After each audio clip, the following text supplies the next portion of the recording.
En Suisse, la loi fédérale du 20 décembre 2024 sur la preuve d'identité électronique et les autres preuves électroniques, en abrégé loi sur l'identité électronique, suscite une certaine résistance. Le jeune mouvement citoyen pour la liberté, la souveraineté et les droits fondamentaux MASFOL a été le premier à saisir immédiatement le moyen du référendum pour que la loi sur l'EID soit soumise à un vote populaire. D'autres mouvements se sont joints à eux et soutiennent le référendum.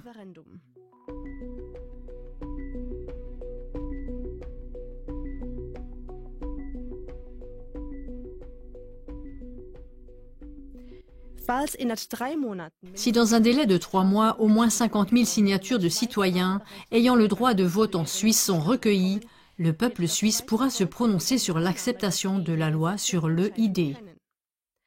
Vous trouverez des feuilles de signature à télécharger dans le cadre bleu sous cette émission.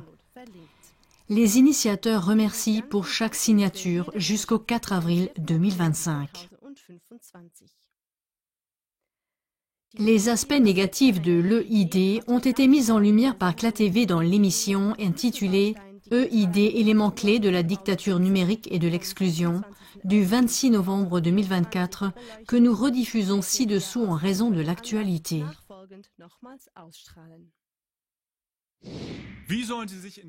Comment s'identifier dans le monde numérique virtuel?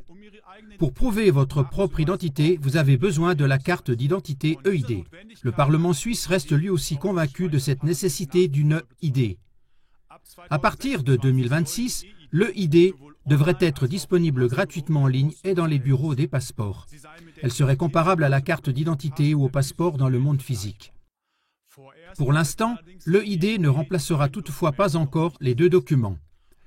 Bien qu'une version préliminaire de la loi sur l'EID ait été clairement rejetée par le peuple suisse lors de la votation du 7 mars 2021, 64,4%. La Berne fédérale propose une nouvelle édition de la loi sur l'EID. Cette ambition doit maintenant aboutir, bien que de nombreux problèmes de sécurité restent encore à résoudre. L'EID répond officiellement aux normes les plus élevées en matière de sécurité et de protection des données, promettons.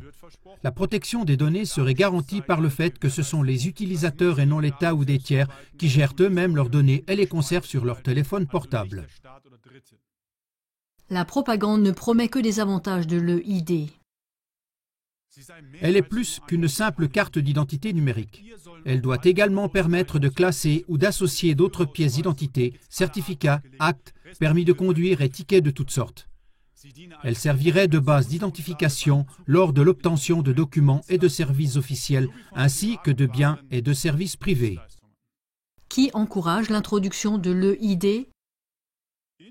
Des projets internationaux tels que Digital Identity 2020, en abrégé ID 2020, la stratégie numérique de l'UE, le Pacte for the Future et les 17 objectifs de durabilité de l'ONU ainsi que ID 4D de la Banque mondiale encouragent la numérisation.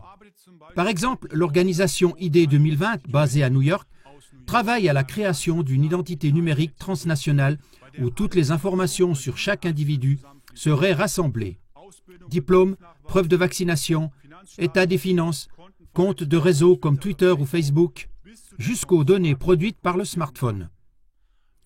Parmi les soutiens d'ID 2020 figurent Microsoft, l'Alliance Gavi pour les vaccins, la Fondation Rockefeller et l'International Rescue Committee. Parmi les partenaires de coopération figurent le gouvernement américain, la Commission européenne et le Haut Commissariat des Nations Unies pour les réfugiés, HCR. Quels sont toutefois les risques potentiels d'une EID? Elle conduit surtout à des saisies et à des enregistrements massifs de données biométriques. Il n'y a pas de sécurité absolue sur leur accès. Certains spécialistes en informatique sont convaincus que la sécurité absolue des données est une illusion. Les chercheurs en sécurité d'un club informatique, par exemple, ont réussi à faire échec aux méthodes courantes d'identification en ligne basées sur la vidéo. Pour ce faire, ils ont notamment eu accès au dossier médical électronique d'une personne test. Le célèbre avocat suisse Philippe Kruse met en garde contre les grands risques de l'EID. Ce n'est qu'une question de temps avant que des tiers non autorisés n'accèdent aux données biométriques, a-t-il ajouté.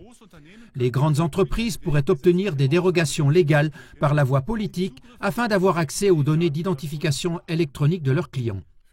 Des démarches concrètes seraient déjà en cours pour l'utilisation des données biométriques. Les aéroports et les compagnies aériennes souhaitaient utiliser la reconnaissance faciale pour accélérer les procédures. La conférence des directeurs cantonaux de justice et police voulait ainsi surveiller les supporters de sport. Le service de renseignement et diverses polices cantonales utilisent déjà des logiciels de reconnaissance faciale sans base légale. Les utilisateurs ne sont pas protégés contre le pouvoir de marché des grands groupes. La loi EID permet une technologie de base qui, combinée aux développements internationaux en cours, constitue une menace considérable pour les droits fondamentaux. L'EID, élément central des systèmes numériques? Très concrètement, il existe un risque que l'EID devienne l'élément clé central permettant de relier entre eux une multitude de systèmes numériques.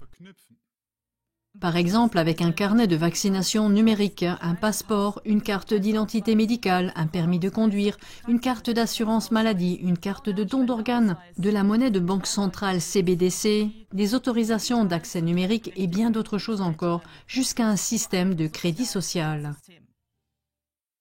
Assemblez le puzzle pour former une image globale. Reconnaissez-vous la prison numérique d'un contrôle total sans faille qui se développe? Comme CLA-TV l'a déjà documenté dans de nombreuses émissions, un réseau de contrôle global est en train de se mettre en place, qui intervient profondément dans la vie de chaque individu. Ainsi, malgré les mesures de sécurité étant promises, le risque reste grand que l'EID devienne un outil supplémentaire de surveillance étatique et d'exploitation commerciale des données personnelles, jusqu'à devenir un système de crédit social à l'image de la Chine. Et pas seulement cela.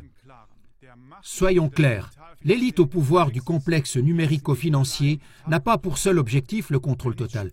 Celui qui ne suit pas sa volonté doit pouvoir être privé des libertés fondamentales les plus essentielles.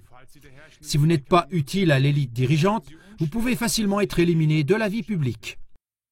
Nous vivons déjà à une époque où la protection des données et la liberté individuelle sont de plus en plus mises à mal.